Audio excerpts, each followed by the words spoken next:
Di padang bulan kembali ku jumpai senyummu.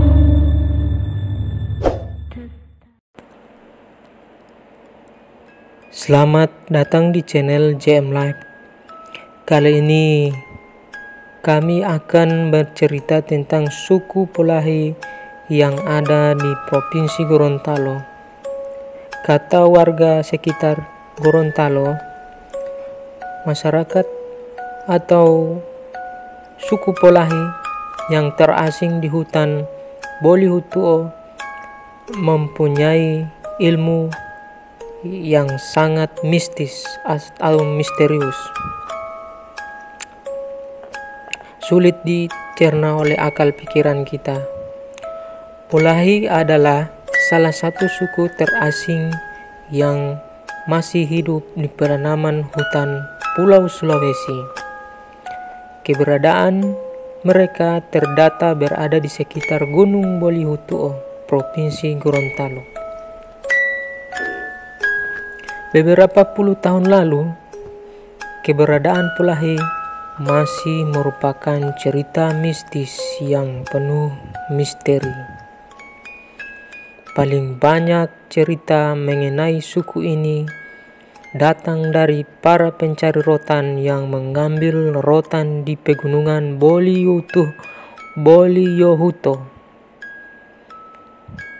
Para pencari rotan sebelum saya bercerita bahwa Polahi yang bertemu dengan mereka selalu merampas barang-barang mereka. Mereka terpaksa menyerahkan makanan dan parang yang dibawa, karena kalau tidak Polahi bisa membunuh mereka, ujar Jaka Regani, 48 tahun. Salah satu pencari rotan yang ditemui di Humohulo, Paguyaman, Kecamatan Bualemo, Gorontalo, pekan lalu. Dulu, Polahi tidak mengenal pakaian. Mereka hanya mengenakan semacam cawat yang terbuat dari kulit kayu atau daun woka yang menutupi kemaluan mereka. Sementara itu, bagian dada dibiarkan telanjang, termasuk para wanitanya. Tapi sekarang Polahi yang berada di Paguyaman dan sekitarnya sudah tahu berpakaian. Mereka sudah berpakaian layaknya warga lokal lainnya, ujar Rosid Asyar, seorang juru foto yang meminati kehidupan Polahi.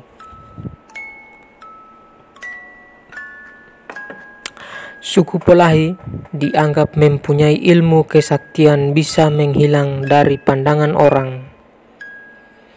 Mereka dipercaya punya kemampuan berjalan dengan sangat cepat dan mampu hidup di tengah hutan belantara. 20 tahun lalu ada teman saya yang meneliti mengenai Polahi primitif sempat hidup bersama mereka selama seminggu. Menurut pengakuannya, ketika bertemu dengan Polahi primitif tersebut, matanya harus diusap dengan sejenis daun dulu, baru bisa melihat Polahi, jelas Rosid.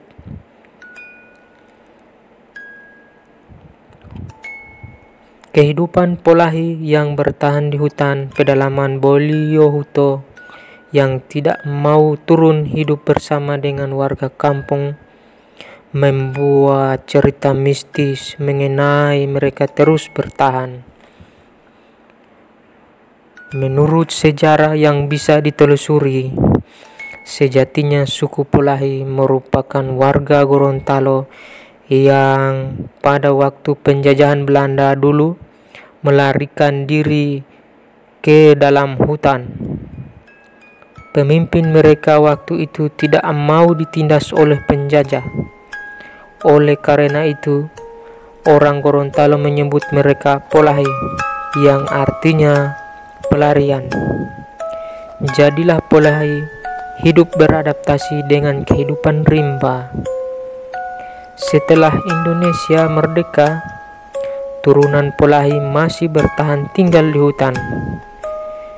Sikap anti penjajah tersebut terbawa terus secara turun-temurun, sehingga orang lain dari luar suku Polahi dianggap penindas dan penjajah. Keterasingan mereka di hutan membuat Polahi tidak terjangkau dengan etika sosial, pendidikan, dan agama. Turunan Polahi lalu menjadi warga yang sangat termarginalkan dan tidak mengenal tata sosial pada umumnya.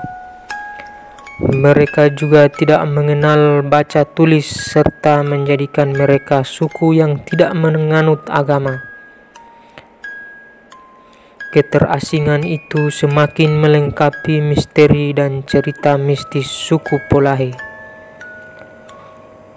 Awalnya kami takut bertemu dengan Polahi jika sedang berada di hutan mencari rotan. Tetapi kini kami malah sering menumpang istirahat di rumah mereka ketika berada dalam hutan, kata Jaka. Suku Polahi yang ditemui di hutan Homohulo, Paguyaman, Kabupaten Bualemo memang menepis sedikit cerita mistis dan misteri yang melingkupi mereka selama ini. Kami sudah berpakaian sejak lama, tidak lagi telanjang, sudah malu dilihat orang kalau turun ke kampung untuk ke pasar, ujar Mama Tanio, salah satu perempuan Polahi yang ditemui dalam bahasa Gorontalo dengan dialog khas Polahi.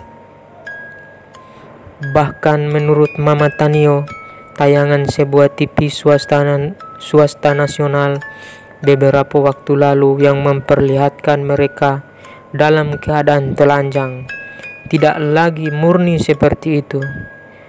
Baba Manio dibayar untuk telanjang waktu itu. Aku, Mama Tanio yang merupakan istri Baba Manio, kepala suku mereka. Kini, walau belum menghafal sistem penanggalan modern dengan benar, Polahi di hutan Homohulo setiap pekan turun ke pasar desa untuk menjual hasil kebun mereka dan berbelanja kebutuhan hidup mereka. Bahkan, para Polahi kini menawarkan jasa sebagai buruh angkut barang para penambang yang melewati pemukiman mereka. Setidaknya, Polahi kini sudah mengenal nilai tukar uang. Bahkan, anak-anak Polahi yang sudah dewasa kini sudah mahir menggunakan telepon seluler untuk berkomunikasi dengan warga lainnya. Kondisi ini mengindikasikan sebenarnya Polahi bisa membuka diri dan dari sentuhan peradaban sosial. Pendekatan dari pemerintah untuk mereka mengenal agama dan pendidikan memerlukan kajian yang tepat agar penanganan kehidupan sosial mereka tepat sasaran. Pemerintah pernah menyediakan mereka lokasi rumah layak huni atau mahayani di Desa Binajaya dengan membangun 9 rumah untuk mereka huni. Namun, Polahi lebih memilih kembali ke hutan. Tidak tahan tinggal di kampung, panas sekali, dan kami tidak bisa berkebun, ujar Mama Tanio memberi alasan. Kebiasaan primitif yang hingga kini masih terus dipertahankan turunan Polahi adalah kawin dengan sesama saudara. Karena tidak mengenal agama dan pendidikan, anak seorang Polahi bisa kawin dengan ayahnya. Ibu bisa kawin dengan anak lelakinya, serta adik kawin dengan kakaknya. Selain di Paguyaman, Suku Polahi juga bisa ditemui di daerah Suwawa dan Sumalata. Semuanya berada di sekitar Gunung Boliohuto, Provinsi Gorontalo.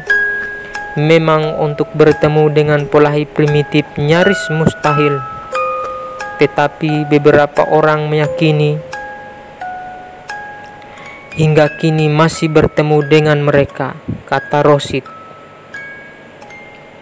Oke guys, sampai di sini kisah suku Polahi yang berada di Provinsi Gorontalo. Mudah-mudahan kita akan bercerita lagi tentang hal-hal mistis yang ada di daerah saya. Sampai jumpa di project selanjutnya. Assalamualaikum warahmatullahi wabarakatuh.